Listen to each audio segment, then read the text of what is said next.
Palenque, Quilombo y Cumbé.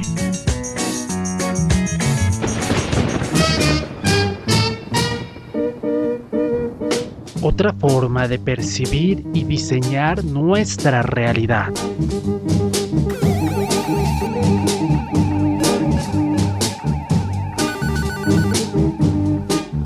Palenque sonoro. Aquí suena Palenque sonoro.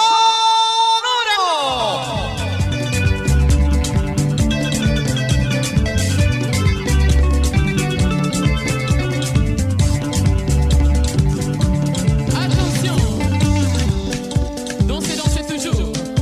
Yes. Ok. Yes. Ok. Yes. Écoutez ça. Dansez, dansez toujours. Avec le cassa à la guitare. Som.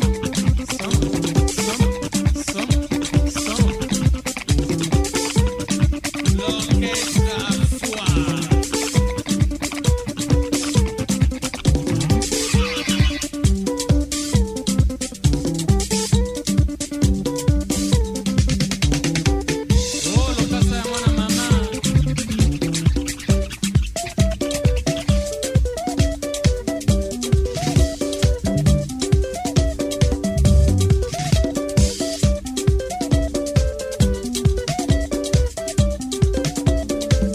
Oh, c'est napa.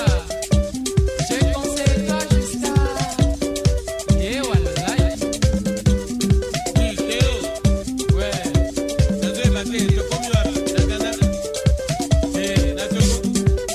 Yo comí na Lagos. Yeah. Tuza kona na Nanzele Abidjan.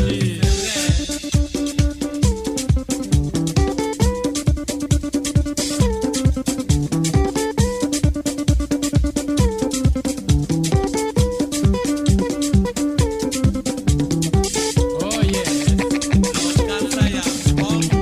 Dansez toujours.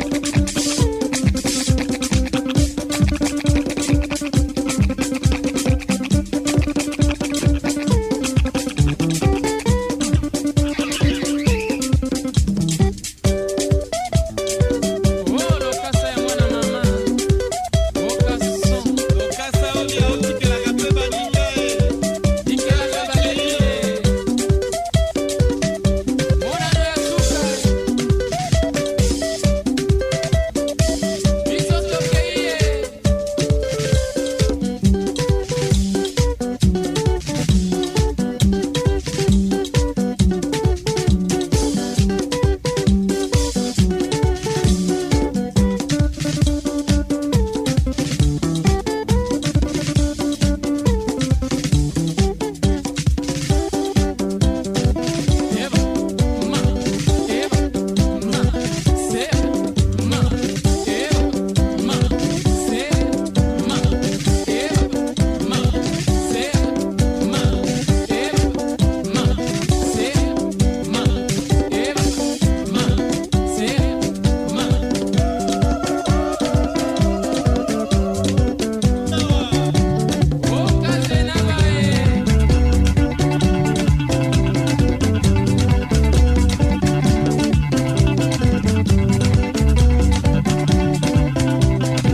Rituales picoteros, una apuesta sonora por el reconocimiento y homenaje a la cultura local picotera.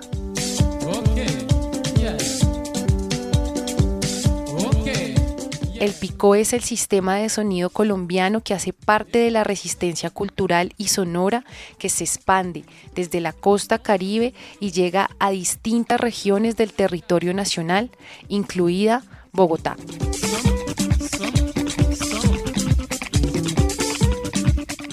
La vida que se teje en las fiestas populares de la calle, verbena o caseta, permite que el picó se convierta en el medio de difusión de las voces en resistencia de las comunidades que son en torno a él. Oro, casa de buena mamá.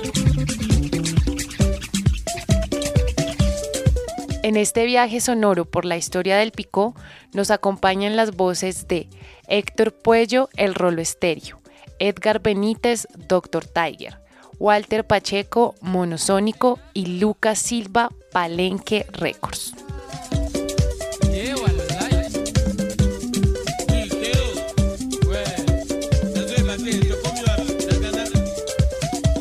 Pero lo que yo tengo entendido que en aquel tiempo había una flota que se llamaba la Flota Gran Colombiana.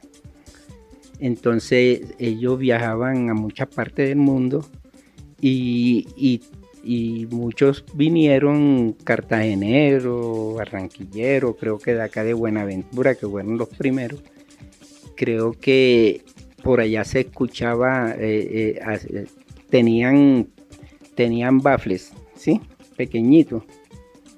Entonces creo que cogieron eso de lo que es de parte de lo que es de las Antillas, creo que fue así, no estoy seguro, sí, no te estoy. Entonces vinieron a Barranquilla, Cartagena y comenzaron a hacer picó de equipo de sonido. Entonces, y hay otra versión que tenían los equipos de sonido, entonces el vecino tenía uno, entonces yo quería sonar más duro que el del vecino.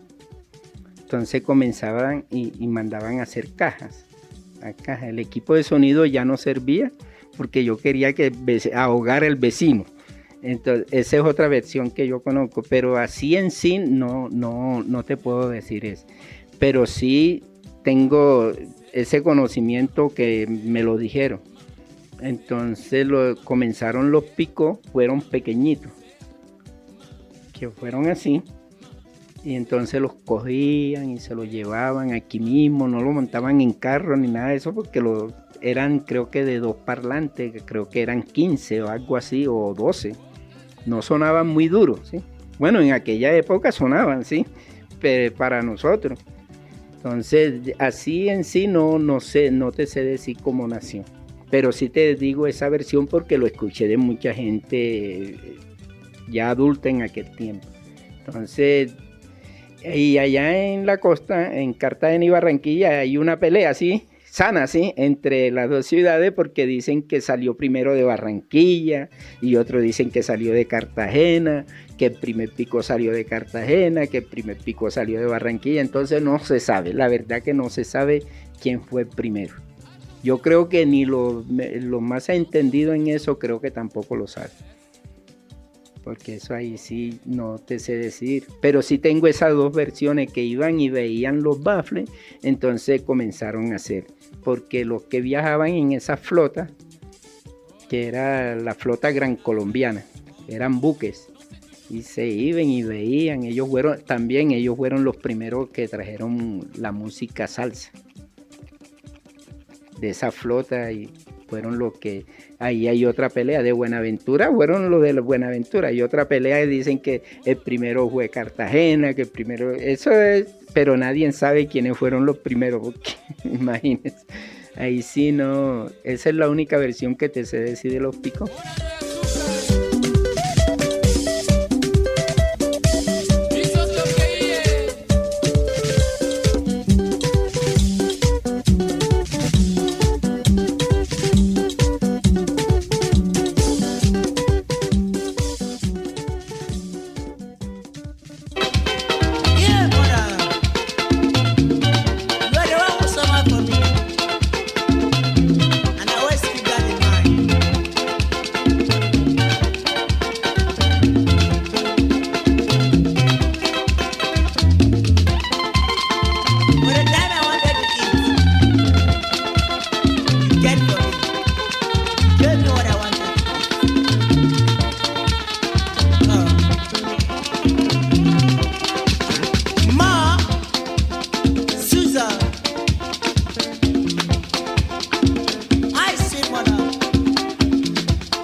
Bueno, ¿cómo nace el pick-up? Bueno, lo que yo sé y lo que he preguntado es que los pick-up nacen como una evolución de la saltofónica. Con la gente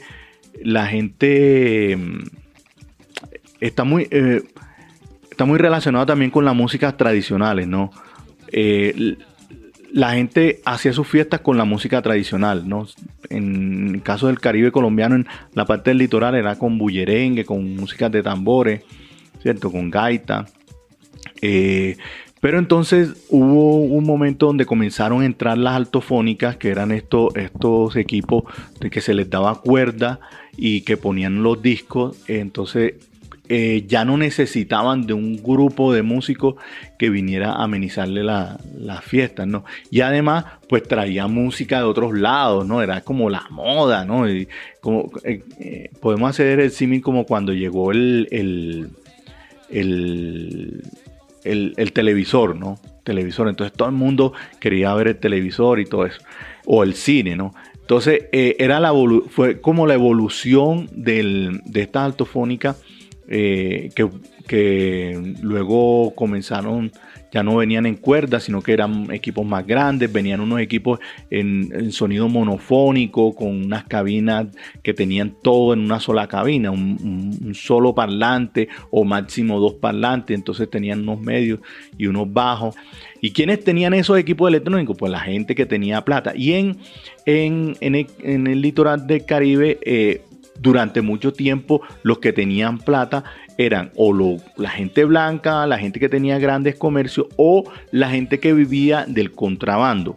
Específicamente Cartagena, lo que es Cartagena, lo que es Barranquilla, lo que es Santa Marta, lo que es el Golfo de Morrosquillo. Fue una zona, Boca Chica, Barú, fueron una zona de costa donde llegó mucho contrabando. En Cartagena llegaba mucho contrabando, pero había un contrabando que llegaba a través de las mismas zonas, de los mismos puertos. Había una economía legal y una economía paralela que traía contrabando. ¿Qué traían de contrabando? Telas, traían loza, traían zapatos, traían mucha cosa venezolana también, pero también muchas cosas de otras partes, ¿no? Entonces, esta gente que manejaba el contrabando y que vendía en los mercados, vendían harina, vendían salsas, pero sobre todo era ropa, era la guayabera. Las guayaberas venían de contrabando del Caribe y de China.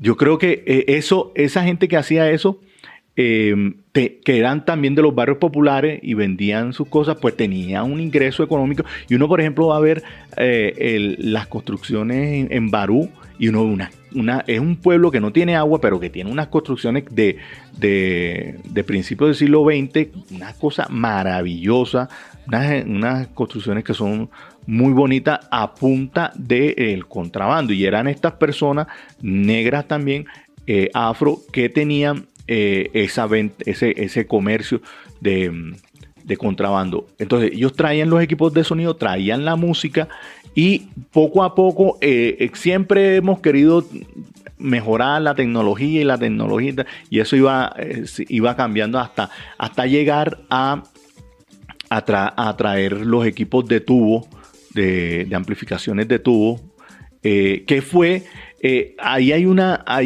es donde comienza a ponerse un poco borrosa la cosa, porque en Jamaica comienzan a aparecer estos mismos equipos de sonido, pero también en Colombia comienzan a aparecer esos mismos equipos de sonido, ¿no? Entonces yo lo que creo es que como era una tecnología que se iba desarrollando a nivel mundial, y la gente afro la estaba tomando como parte de su desarrollo tecnológico, porque los equipos de sonido que uno compraba no llenaban las expectativas de la gente, ¿cierto? O sea, no tenían el golpe que tenía el tambor. Entonces necesitaban hacer unos cambios tecnológicos y comenzaron a aparecer unos equipos que ya venían diseñados con tubos, pero los técnicos, la gente aprende a meterle las manos y a mejorarlo y a desarrollar su propio sonido y su propia tecnología a partir de esos equipos. Lo mismo que pasó con el acordeón, ¿no? El acordeón que viene de Alemania no suena lo mismo que suena, y por eso hay unos técnicos que no saben nada del sonido del acordeón y cómo, pero ellos lo desarmaron y fueron creativamente ingeniosos para adaptarlo al sonido de la música colombiana, de la música de acordeón, y en este caso a la música, a los sonidos de africanos en este caso, ¿no?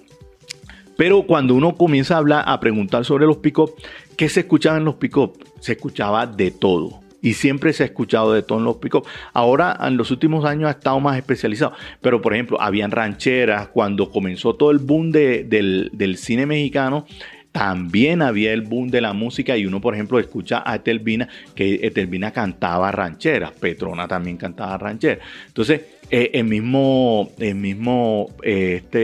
Juan Chuchita de los Gaiteros de San Jacinto cantaba mucha música de esa, ¿no? El mismo Andrés Landero. Entonces esa era una música que se compartía en la fiesta, donde se comparte muchas cosas, ¿no?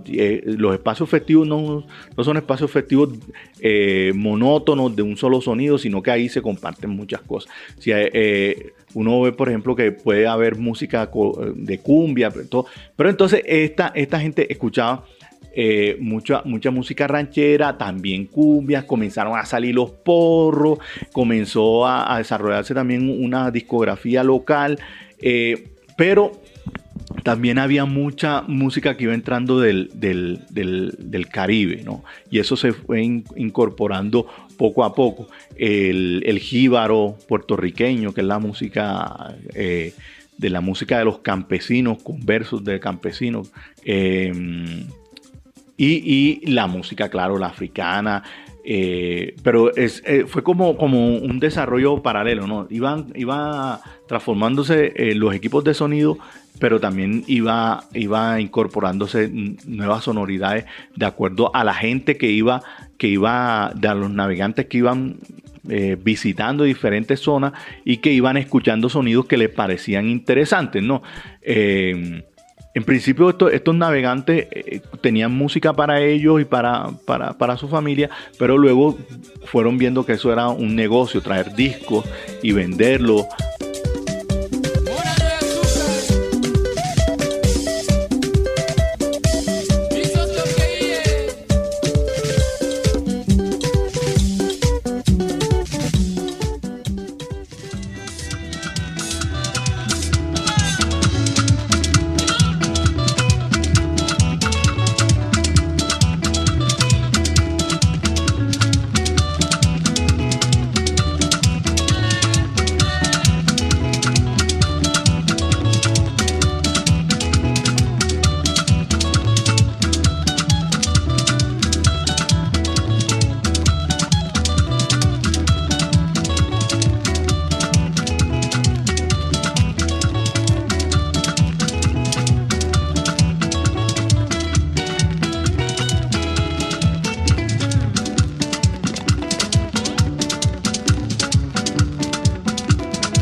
creo que todo parte de una región, y en específico, o sea, una región que guarda una relación muy íntima con la música.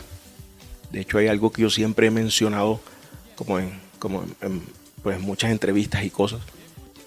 Cada vez que me tengo la oportunidad de decirlo, y es que no solo en el Caribe colombiano, creo que es una cosa de Colombia y creo que también del mundo, ¿no? Pero en especial en la región Caribe, la música hace parte como de un elemento básico de la canasta familiar. O sea, es una cosa indispensable. Yo no concibo el Caribe sin música, y creo que el resto de la gente también lo hace. O sea, la música ocupa un espacio muy importante en nuestras vidas. Y dado a eso, pues es claro y se ve reflejado en las manifestaciones musicales, pues que han tenido nacimiento allí o florecimiento allí, gestación, todo su proceso musical, de todo lo que se pueda denominar, digamos, música en Colombia, respetando todas y cada una del resto de las manifestaciones del resto de Colombia, que por ser un país pluriétnico y multicultural, pues ofrece también esas manifestaciones musicales en muchas regiones. Pero el caso especial para mí en la costa es bien interesante y particular. Y también tiene que ver mucho el hecho de su ubicación geográfica y el ingreso de muchas tecnologías que se dieron en Colombia. Entonces tenemos como Barranquilla recibe el nombre de la Puerta de Oro precisamente por eso, porque a través de ella ingresa al país aviación, ingresa al país la telefonía, ingresa al país las radiocomunicaciones, en fin, un sinnúmero de lo que podríamos llamar adelantos, digamos, del progreso en Colombia, industria, en fin. Uno de esos ingresos, pues es precisamente el asunto de la radio. O sea, Barranquilla es una ciudad que tiene un proceso de radio que, digamos, es pionero no solo en Colombia, sino Latinoamérica, y podría decir que también puede ser paralelo o posterior a los primeros procesos de radio en el mundo. No con esto quiero decir que es donde nació esto, pero sí tuvo un rápido ingreso luego de que estos fenómenos empezaron a fortalecerse en esos procesos en el mundo. Entonces, la llegada de esta tecnología a Barranquilla, siendo una ciudad donde la gente tiene mucha acogida por la música, pues yo creo que es como un engranaje, algo que hace una amalgama, que hace un apriete ahí o sea, llega, como dice uno, de pedrada o como anillo al dedo a una comunidad y a una región como que donde esto se juntó muy bien. Y tras de esto, digamos, aparte de que Barranquilla se comienza a sintonizar y la gente empieza a escuchar, que igual en el Caribe también en otros lugares empiezan a escuchar emisoras pues cuando las radios tenían esta banda que permitía sintonizar radios internacionales, música, no sé, de Cuba, música de jazz y un montón de cosas. Entonces uno ve reflejado en una comunidad de músicos, ve cómo se refleja pues la incidencia de la radio en esa región, y uno ve procesos de radio de bandas de jazz a principios de 1920, no sé, ya uno empieza a 20 y algo, empieza a ver procesos de bandas de jazz, y de allí eso empieza como a calar y a mirar. Eso por un lado en términos de la influencia musical, que es como del interés del músico como tal, la persona que ejecuta y crea música. Pero también por el otro lado, esa radio y su incidencia como tecnología, pues comienza a generar en ciudades como Barranquilla y Cartagena, pues un interés de mano de obra, un oficio como el radiotécnico. De hecho, esa es como la palabra que se utiliza en Barranquilla para referirse a las personas que manipulan los aparatos electrónicos del sonido y radio. Le dicen radiotécnicos.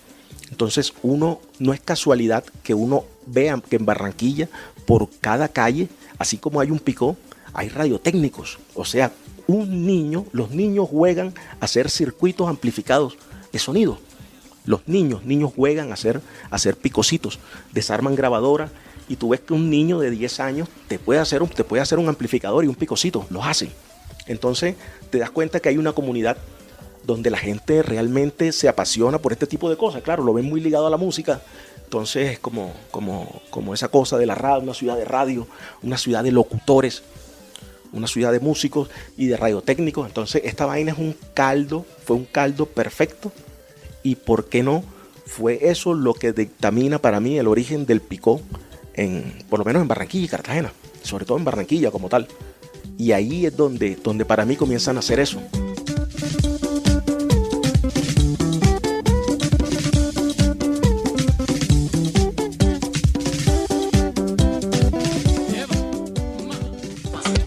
Qui marche quat quat, qui pleure bla, et musique qui va me diviser.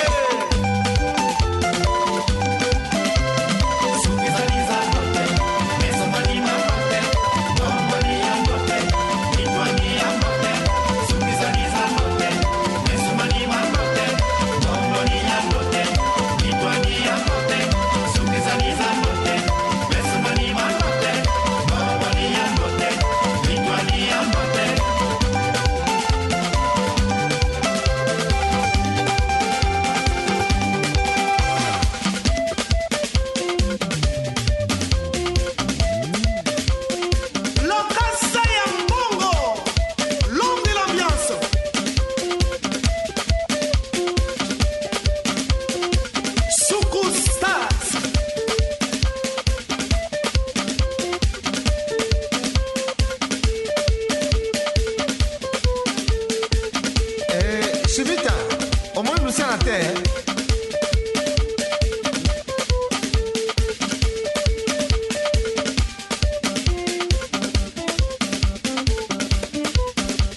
Wamba, Swabango, Swabango.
Entonces digamos que la historia del picó es muy compleja.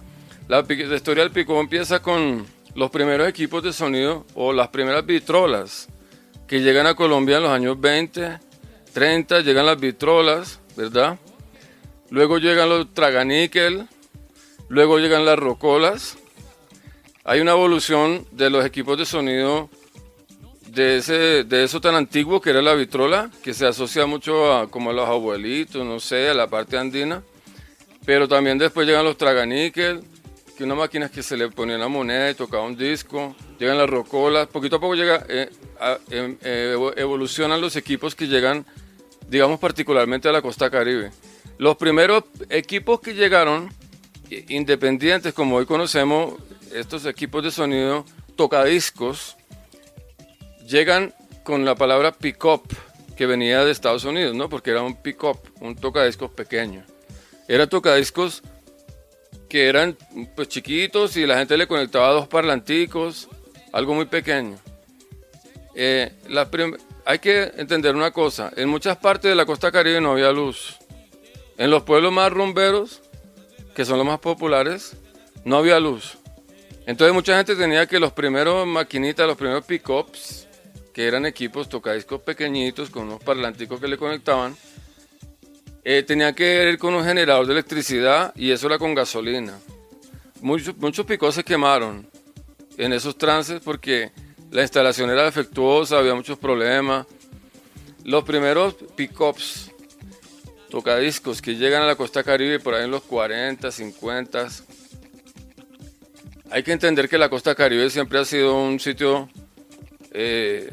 sabemos todos que Colombia ha sido una hacienda feudal, ¿verdad? Una hacienda feudal donde todos son explotados y explotadores, sumisos, la masa, el pueblo, en fin, toda esa cuestión. La costa Caribe, como era tan pobre, y lo sigue siendo, la persona que tenía un equipo, es un pick-up en la época, hacía parte como de la élite, era como el burgués, era como la persona de más prestancia económica, la que más sobresalía. Cuando llegaron estos primeros pick-ups tocadiscos individuales, alguna gente en los pueblos de la costa se dio cuenta, o en Barranquilla o en Cartagena, se dieron cuenta que si ellos ponían el tocadiscos con los parlanticos chiquitos que le ponían y en una esquina y ponían música, toda la gente venía porque eran los únicos que tenían estas máquinas y se formaban bailes populares, ¿cierto? Espontáneamente, al aire libre, en la esquina, en la calle, en la plaza. Entonces empezaron a decir, hey, yo puedo hacer un negocio con esto, vamos a vender cerveza, vamos a vender trago y hacemos aquí una esquinita y una vaina. Y poco a poco, como la gente en la costa, la cultura popular afrodescendiente, le gusta el volumen muy fuerte, como en África y como en Jamaica y como hoy en día en Londres, en Berlín, hay grandes sound systems, hay grandes sistemas de sonido y la atracción es que el volumen es muy alto. Bueno, a la gente le gustaba el sonido tan alto, los propietarios de Picó empezaron a decir, bueno, primero salió la palabra Picó, que era la hispanización del término pick-up, ¿cierto? Entonces, listo, los Picó, la vaina, esto es buen negocio, vamos a meterle esos parlantes chiquiticos que vienen con el equipo, que vienen de Estados Unidos, vamos a reemplazarlos, quitarlos y vamos a hacer unas cajas bien grandes para que traiga más gente y para que sea más del gusto de la gente y todo eso. Entonces empezaron a construir cajas artesanalmente. Ahí empiezan los primeros técnicos picoteros pues en Colombia, yo creo que final de los 50 por ahí, y empiezan poquito a poco a crecer. Ya el pick-up que venía de Estados Unidos, castizo, o sea, lo cambiaron, lo revolucionaron, empezaron a hacer parlantes cada vez más grandes, y entonces despegó mucho el negocio de estos picoteros que ganaban dinero y con lo que ganaban compraban más música. Como Barranquilla era un puerto y Cartagena también, se cuenta que por ahí llegó la salsa en los años 40 empieza a llegar el son cubano, empieza a llegar la evolución de la música cubana, afrocaribe, antillana, y empieza a llegar mucho disco. En esa época, digamos en los años 60, se escuchaba mucho la Sonora Matancera, Daniel Santos, todo ese tipo de cosas, cubanos. Después empieza a llegar discos de calipso, ¿ya? Que son de los primeritos, y discos haitianos, que son los primeros discos que llegan del Caribe francés y el Caribe inglés. Y esta gente empieza, el Picó se vuelve como una universidad en ese momento, porque la gente aprendía música yendo al Picó, eran discos exclusivos, nadie más lo tenía, se lo compraban los marineros, venía un barco y la gente se decía, vamos a esperar el barco que viene de no sé dónde, para esperar qué trae, y cada barco, había mucho intercambio, todo era por barco, pues los marineros, la flota mercante gran colombiana, tenía marineros que dan la vuelta al mundo, había muchos marineros, tengo historias, he recolectado historias de marineros que venían, pasaron por África o luego pasaron por Londres o por Francia, y cuando iban allá, me contaba un marinero que una vez llegó a París y se fue de despache, se fue al mercado de las pulgas y trajo un lote de música, pero él no sabía muy bien qué era. ¿ya? Así porque tenía una platica, no sé, dijo voy a ver si hago un negocio con esto. Y trajo unos discos africanos increíbles de los primeros africanos que llegaron a Colombia. Entonces todos los picoteros de la época se daban cita cuando llegaban las embarcaciones en Barranquilla, en Cartagena, para ver qué traían. Y tú sabes que en la época era muy conocido, no solo en el Caribe, también en el Pacífico, que cuando llegaba un marinero, un tipo bien de verdad elegante, por ejemplo al Carnaval de Barranquilla, alguna cosa, esos manes llegaban con su disco debajo del brazo y eran los éxitos que estaban de moda en el Caribe, Caribe inglés, Caribe hispano, o Europa, o lo que podían traer. Entonces, poquito a poco así empezó a entrar más y más música, y como los Picó empezaron a tener tanta fanaticada en la costa Caribe, ya le empezaron a poner nombres. No, que mi máquina se llama... Yo me acuerdo que, bueno, según la historia que he recolectado, en Cartagena de los primeros Picó que empezó se llamaba el Play Africano, en los años 70, 71. O sea, digamos, lo que yo trabajo, que es la llegada de la música africana a Colombia, es a final de los 60, principios de los 70. Entonces a principios de los 70, final de los 60 llegan discos haitianos, ¿ya? Y la gente pensaba que no, que eran africanos. Entonces los llamaban los indios mayellos. Los indios mayellos o mayellos eran estos discos haitianos. Y entonces poco a poco surgió que, oye, es que ese Picó tuyo, hay que ponerle un dibujo, hay que ponerle el nombre. Entonces llegaron artistas, empezaron a dibujar el nombre que le daban a cada Picó, pues que era lo que hacía que se reconocía, que la gente decía, vamos a bailar con el conde, con el sibanicú, con el timbalero. Entonces empezaron a hacer los nombres. Y poco a poco vino esto de la gráfica. Entonces empezaron los primeros artistas picoteros a pintar los parlantes, que es lo que ha hecho que el movimiento también picotero en Colombia sea muy original y sea es muy bonito. Estos dibujos son increíbles, son grandes artistas, con un estilo muy característico, muy champetú, pues, que es una estética champetú. Entonces la estética champetú empieza, digamos, a construirse a principios de los 70s.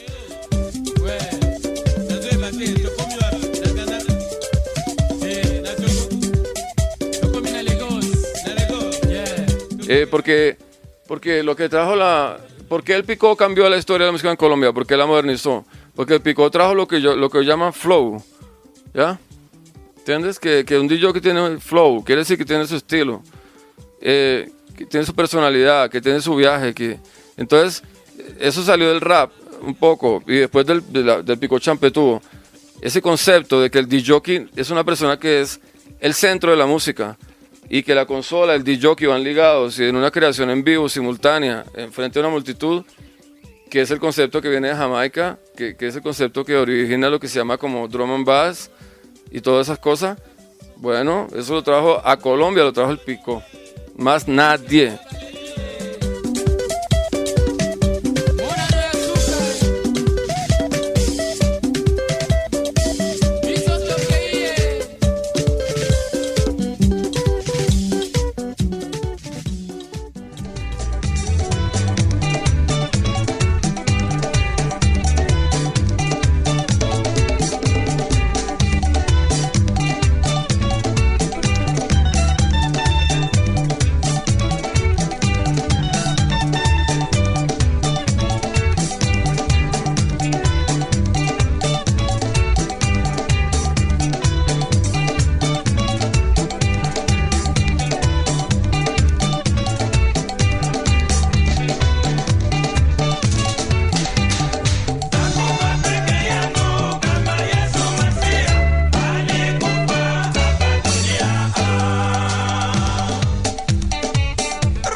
Una producción del Palenque Sonoro, Camilo Ríos y Alexandra Ayala. Aquí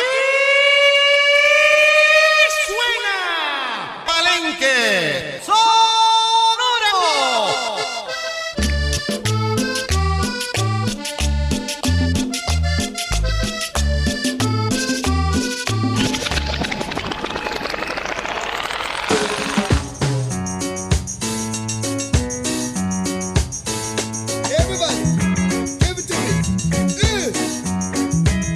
Palenque, Quilombo y Cumbé.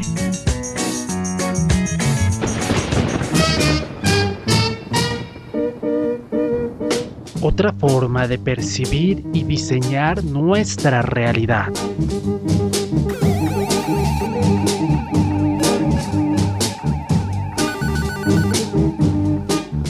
Palenque Sonoro.